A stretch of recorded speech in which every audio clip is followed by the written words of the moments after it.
and St. Genevieve, Missouri. Winter storm warning in effect from 10 p.m. Saturday to 6 p.m. Monday. Heavy mixed precipitation expected. Total snow and sleet accumulations between 2 and 4 inches and ice accumulations between 2/10 and 1/2 of an inch. Lynn, Illinois, Randolph, Illinois County.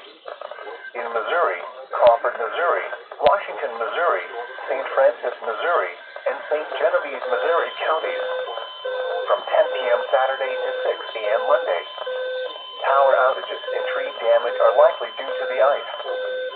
Travel could be nearly impossible. The hazardous conditions could impact the Monday morning commute.